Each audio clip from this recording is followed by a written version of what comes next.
Chapter 1, Section 1, okay? First, review of slope, okay? Slope is how steep a line is.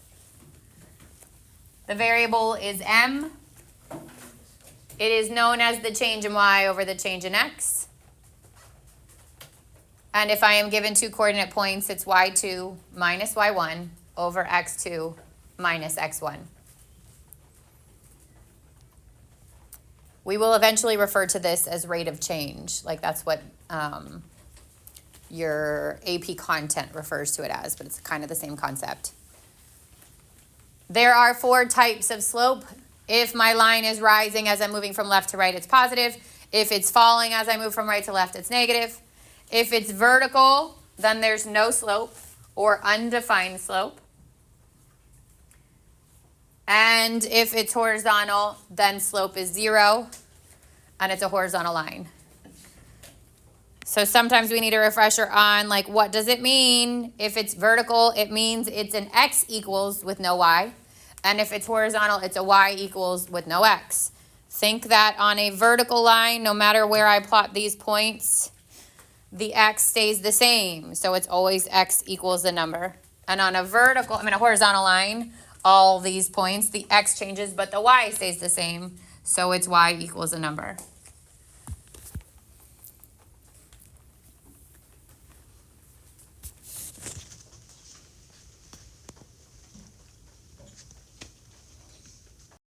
All right, the 3 types of equations you need to know are slope, intercept, point slope, and standard.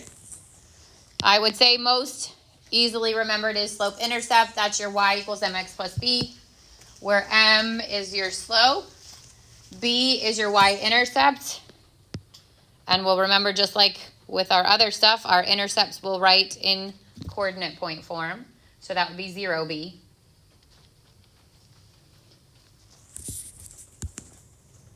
And this is our default, okay? So if it doesn't say, if the question says, find the equation of the line, and it doesn't say what format to put it in, then we default to y equals mx plus b. So your answers will be that way. Next up is point slope. Very rarely do we leave our equation in point slope, but I typically choose it when you're literally given the point and the slope, I plug it into this equation to get it into slope intercept form. And that's y minus y1 equals m times x minus x1, where your point is x1, y1, and m is your slope. So you can plug that stuff in and then solve for y. And the last one is standard. And standard is ax plus by equals c. They are all whole numbers. So if it's a decimal, you got to get rid of it. It's a fraction, you got to get rid of it. And x has to be positive. So sometimes it will say, find the equation of a line, make sure it's, and put it in standard form.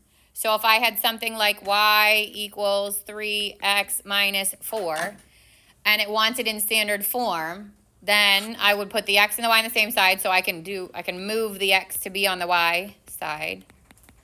But then I have to make it positive, so I'd multiply by -1. So this slope-intercept form, this standard form. Usually your book will not ask for it in standard form, but I did see it on like practice questions from the SAT. So just know that that's the difference, okay? What standard form is helpful for is if an equation is in standard form and you need to get the slope out, there's a shortcut. Slope is -a over b when given an equation in standard form. So let's say I use the one I just had, this one. My a is 3, my b is -1, so it's -a over b, which would go to 3. And if it's in slope-intercept form, which is that same equation, it's just the m. So there's going to be times where you're given the equation in standard form, you want to grab the slope from it quickly, just -a over b. If you forget, you solve for y. But you can quickly grab that slope by doing -a over b. Questions so far? We're all pretty confident in this stuff. Yes? Okay. All right, example 1 says find the slope of the line A using the graph line and B using the points from the graph. So if I'm just using the line itself, I could simply count rise over run. Does it matter which one you start with? Do I have to start with the top one or the bottom one? Does it matter? No. I can either, if I start at the 0, 2, count down 2, so my rise is -2, and to the right 4, which becomes -1/2. Or I can count up 2 and left 4. So it's 2 over -4. It's still the same thing.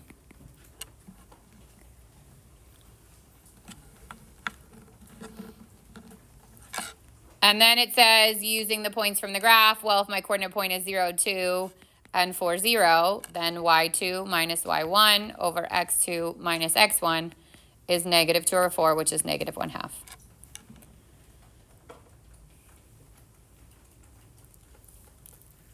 Questions on that one?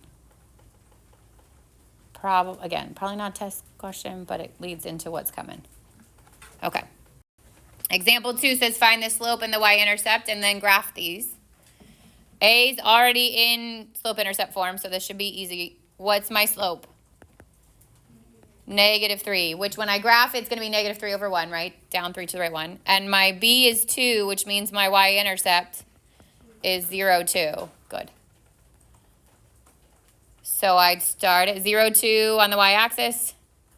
And I count down 3 and to the right 1, or up 3 and to the left 1. Doesn't matter which way you go. You only need 2 of those points. 3 kind of just confirms that you're doing the right thing.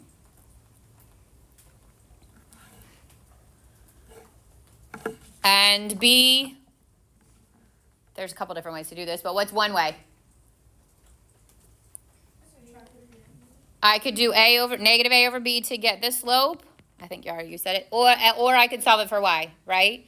So I get -3 over 2 for my slope. How can I get my y-intercept without changing the equation? No. Well, yes, but how? But what are you doing? Do you know? You divide 6 by 2. But like without using the equation, how do you find a y-intercept? On anything. Make 0 for my x, right? So if I get rid of this, then y is 6 over 2, which is 3. So that's how to do it without altering the equation, okay? -a over b is your slope, and c over a, which is what the shortcut is your y-intercept. I mean c over b, sorry, c over b. And if you don't do it that way, then you just isolate the y. So I would subtract the 3x and divide by 2. And I get y equals -3/2 x plus 3. And I start at my y-intercept, which is 3. And I use my slope, -3 over 2, or positive up 3 and to the left 2.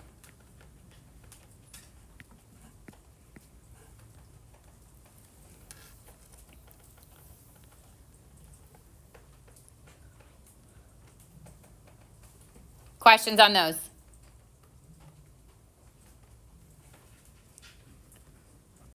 All right, now we're going to go work in reverse. Here's information about your equation, find the equation. Or information about your graph, find the equation. So in A, it gives you m is -3/4, and it passes through the point 3, -2. There's 2 ways to do these. One, plug it into slope-intercept, where this is my x and this is my y, and that's my m. Solve for b, and then plug back in the b and the m, okay? The other way is plug into point slope. Once you plug into point slope, you don't have to re-plug anything in, you just solve for y. How many of you pick the first method typically? How many of you use y equals mx plus b, solve for b, plug it back in, okay? How many of you typically pick point slope? Plug in point slope, okay, kind of an easy.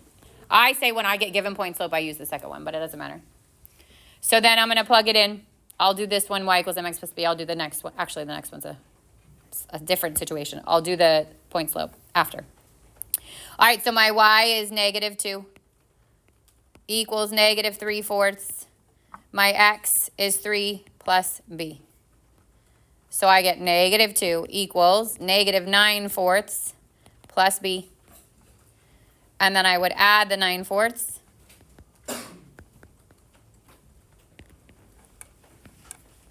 -2 becomes -8/4, and b is 1/4. So then I gotta take and plug back in the the m, which was -3/4, And this y-intercept, wow, x plus b.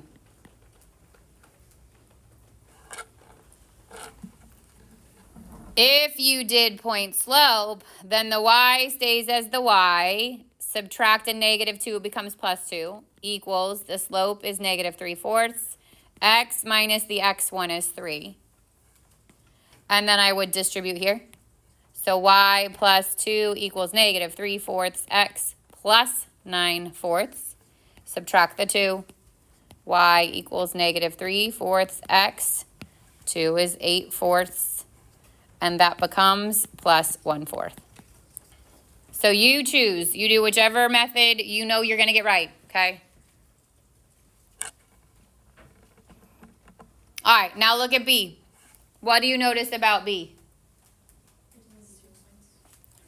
This time I gave you the points, right? Not a point and a slope. So what do you have to find first? The slope. So I'm going to do y2 minus y1 over x2 minus a -8. That becomes +8. And I get 6/0. What happens when I divide by 0? It's undefined. If the slope is undefined, I can't even plug anything in. I have to know that a slope that's undefined means it's what kind of line? Vertical. And if it's a vertical, what variable do I keep? The x. If you look from the beginning, the x was the same. The only time that you're going to get it repeated is if it's either vertical or horizontal. If the x is the same, it's an x equals. If the y is the same, it's a y equals. Still good. All right. All right, now let's talk about parallel and perpendicular. So parallel lines have the same slope. And perpendicular lines have slopes that are opposite reciprocals of each other. So if I've got the slope of a line and it's 5/7, what's the slope of a line that's parallel to it? 5/7. What's the slope of a line that's perpendicular to it? -7/5. So we change its sign and we flip it. Yeah. So perpendicular is like opposite. Opposite and reciprocal. So we have to flip to make the reciprocal and change its sign. If it starts positive, I change it to negative. If it started negative, I change it to positive. Okay. All right, 2 ways you'll do this. The first, determine if the lines are parallel, and they're going to give you the equations or the points. So that little notation like L1, that means line 1 is this, line 2 is this. What would you have to do first to determine the slope of A? Divide by 3. I can't use a shortcut or anything because it's not in standard form, okay? So there's really a 1 here, which means the slope of line 1 is 1/3. What's the slope of line 2? 3. Are these lines parallel, perpendicular, or neither? Neither.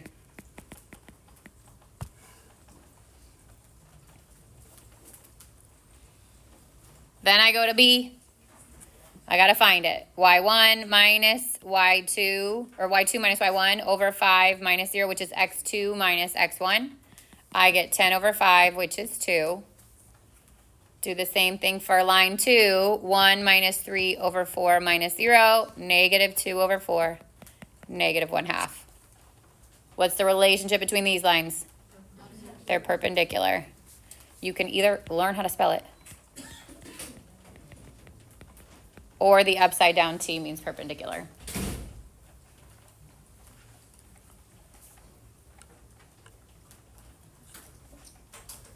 Questions on that one? On WebAssign, you get 3 tries to do something, and these are either parallel, perpendicular, or neither, so everybody better get those questions right. All right, last question, and if people make a mistake in this section, it's here, okay? It's like, it's a word-ish problem, and get used to the words, because welcome to AP, there's going to be like a whole paragraph that tells you to solve an equation, okay? And that's the end goal. But it says write the equation of a line through the given point that is A parallel to and B perpendicular to the given line, and then I'll give you 3x plus 4y equals 7, and it passes through -2/3 and 7/8. So there are 2 questions happening here. One in which I want to find a line that's parallel to this line, and one in which I want to find a line that's perpendicular to that line. So what information do I need from the equation? adjusted slope. How do I get it? Good, negative a over b, or solve for y, up to you, but negative 3 over 4 is the fastest way to get it. So when I go to plug in for a, what slope would I use? If it's parallel, negative 3 over 4. And if I go to plug in for b, what slope am I going to use? 4/3. Good. In both cases, I use the negative 2/3, 7/8. So once I get the slope from that equation, I am done with it. Don't try to pull anything else out of it. Some people will pull the b out. It's wrong. All you're getting from that is the slope. So I'll do one y slope intercept, and I'll do 1 point slope. You do whichever one you want to do, okay? I'm going to do y slope intercept here. So y equals mx plus b. My y is 7/8. My m is negative 3/4. My x is negative 2/3. And your b is your unknown. So 7/8 equals, it's a negative and a negative, so it's going to be positive. These 3's can cancel. 2 goes into 4 twice. So I get negative 1/2 plus b. And then I'm going to add the 1/2. How is it negative? Positive 1/2. Good job. I was just seeing if you were paying attention. Just kidding. I made a mistake. 1/2. Okay. Now I subtract the 1/2, which becomes 4/8. And b is 3/8. You will never round these numbers. You will always keep them exact. You don't need to put it into a mixed number format. You literally can leave it as it is. If it then said graph this line, then I would have to put it into mixed number format, okay? Let's see if it catches up. You should end up with y equals negative 3/4 x plus 3/8.